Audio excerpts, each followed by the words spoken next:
Hello again, I am Blunty. I tried to resist talking about this because that's the trap of it. It's not serious, it's a trick, a snare meant to gather attention and try to make people publicly react and get all cross and about it. And I hate myself for giving this lack-witted street stain what he wants. But I keep coming across it online over the last couple of days because other people triggered the trap card too. And now my goddamn brain won't let me dismiss the thought of it unless I actively talk through it. So here we are again. I've got a rant for ranting's sake just to clear it out of my brain space so I can get on with stuff I actually want to be doing. Won't you join me for the ride? As reported by the Oklahoman, Oklahoma bill would require furries to be picked up from school by parents or animal control. And it is just exactly as stupid and provocative enough to be very hard to ignore for the clown food that it is. But it is actually real. This is a real bill someone submitted to be a law. Something that an actual human-shaped lump of belligerent military-grade donkey rod who managed to get himself actually voted into a position of power, into office, and calls himself a lawmaker, sat down at his desk, thought up, typed out, and submitted to his government to process. House Bill 3084, proposed by this slack-jawed I wear my cowboy hat indoors because I think it'll trick people into thinking I'm not actually bald, Justin Humphrey, reads, students who purport to be an imaginary animal or an animal species or who engage in anthropomorphic behavior, commonly referred to as furries at school, shall not be allowed to participate in school curriculum or activities. The parent or guardian of a student in violation of this section shall pick the student up from the school, or animal control services shall be contacted to remove the student. And what then? The kid goes to the pound? Gets the vet checkup?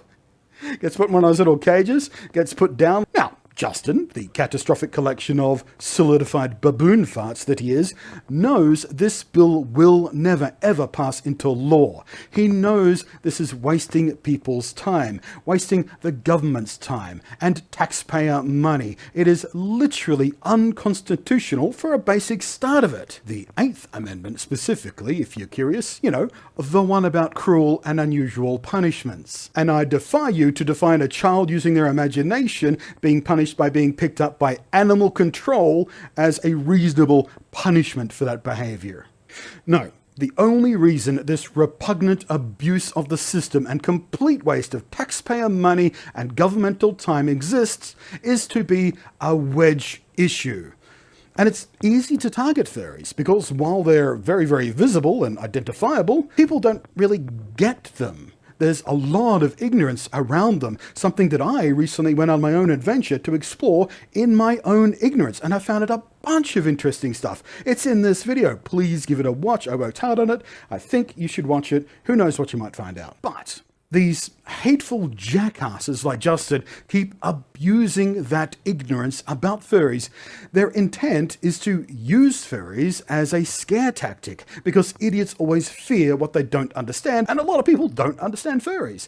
And the idea is to cross-contaminate the idea of furries to work their way across to trans issues, and from there into queer stuff in general. And then they move from protect the kids to goose-stepping, straight-arm saluting Hugo Boss wearing why is it 1938 again, what just happened? And I'm not even being hyperbolic. We have seen this exact tactic tried before, and not all that long ago. Just a couple of years, not even a couple of years. A whole bunch of conservative media types and far-right politicians kept harping on and on about how schools were providing litter boxes in bathrooms for students who identify as cats and whatnot. And it was a complete lie. Fact checkers, legitimate media, influencers, academics all debunked it immediately as the absolute rubbish that it was. It's just made up crap. There was never any evidence for it at all anywhere. They just made it up to try and freak conservative idiots out. And the far-right politicians, the Boebert types and whatnot, knowingly promoted the hoax and very carefully used the wording of identify as cats and whatnot in response response to several school districts enacting protections for transgender students.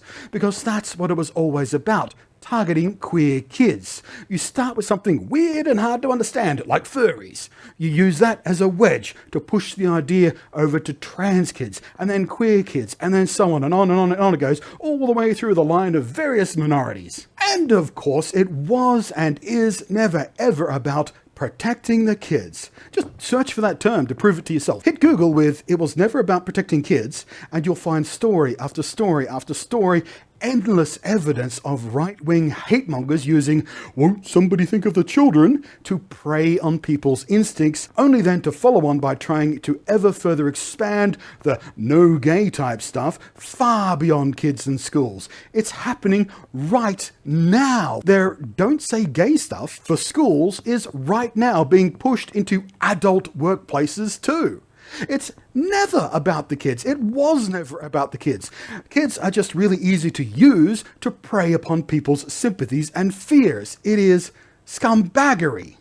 And Justin, the rotting, fetid honeydew melon in the fruit bowl of life that he is fully aware that this bill will never, ever see the light of day. It is too stupid and too ludicrous and too inherently unconstitutional for that to ever be a possibility. But he doesn't care because that's not the goal. It's posturing. It's positioning himself inside the right wing's attempt to forge a culture war footing. It's a dog whistle.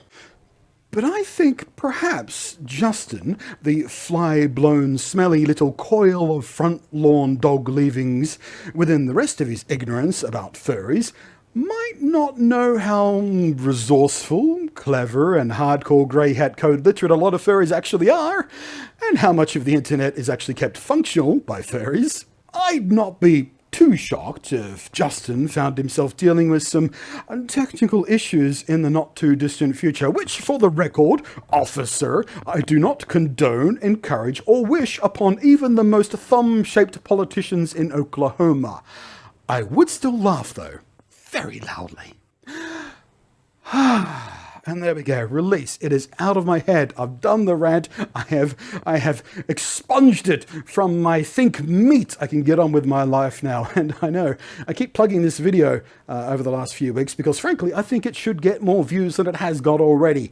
I spent a bunch of time on it. I worked out on it. I do think it's really interesting and insightful. But hey, if you want to find out what I found out about furries recently from an outsider's perspective, please give this video a watch. I promise you'll find something interesting in there somewhere. Anyway, thank you very much for watching. Again, link in the pinned comment to help me out. I mean, I keep laughing about it, but it's very serious. I really need some help. So if you can help, please help. If you have helped already, thank you so much for that. Thank you as always to the patrons scrolling up above there. I am Blunty, and I will catch you next time. Thank you very much for watching, and hey, let me know what you think about this avatar. I've just finished working on it.